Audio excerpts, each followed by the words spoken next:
was, when I get to call him Junior, he always says, Mark, that's because you're older. But Tim and I have been great partners, great friends, our families are friends.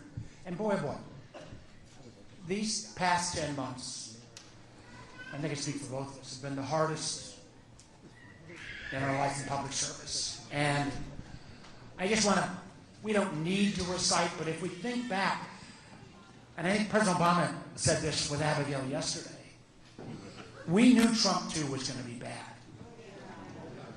But in your wildest dreams, could you ever expect so many boundaries, laws, norms broken?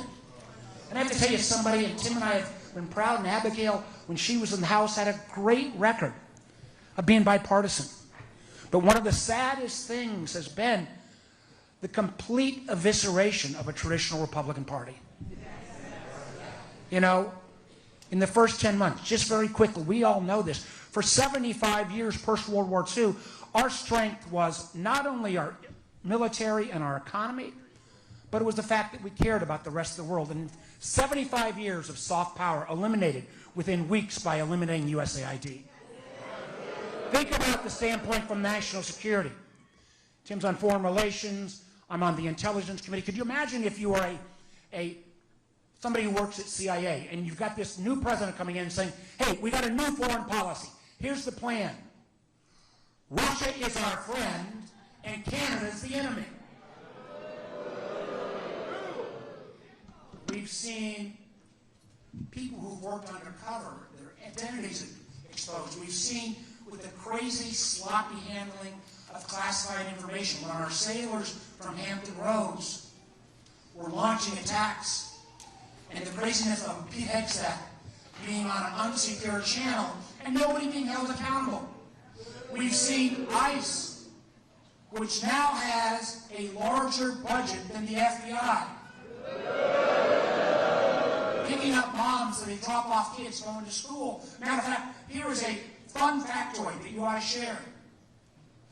You know, they're trying to hire new ICE agents. Traditionally, it took 6 to 8 months to be trained as an ICE agent. Now, there is a new training program at ICE. That's understood. It is 47 days. And the reason it's 47 days is because Trump's the 47th president. I swear to goodness. As Tim said, the rest of the world is saying, what the hell is happening in America?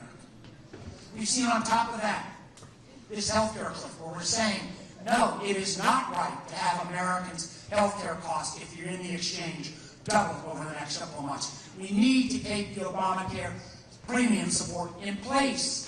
And that's why we're fighting back. We've seen the ultimate act of cruelty come this last few days.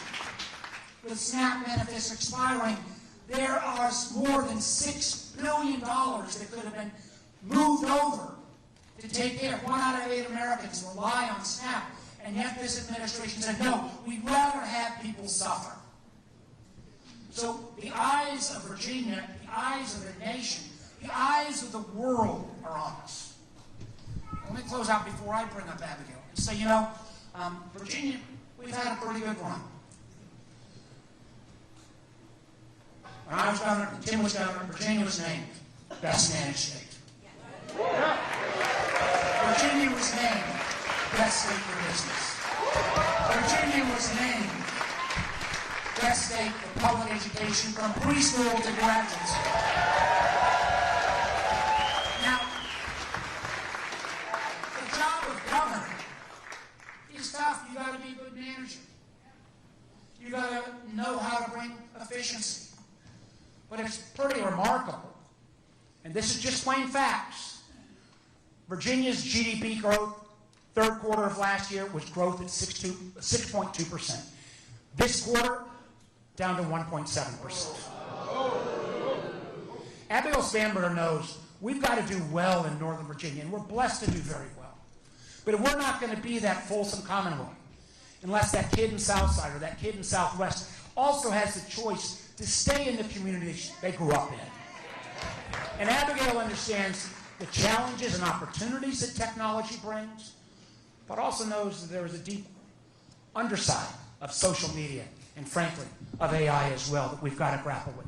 Abigail understands that we've got to move Virginia from the middle of the pack back to where the rest of the nation looks to Virginia for leadership. Jim took my line. I have never seen anybody with more natural talent, and that talent is her willingness to listen, her willingness to understand people from different backgrounds and different aspirations and say, how do we do better together? So it is with enormous pride that I present you, and this is the part I have to acknowledge. Tim gives me a lot of grief about this over the years. The favorite part is like the introduction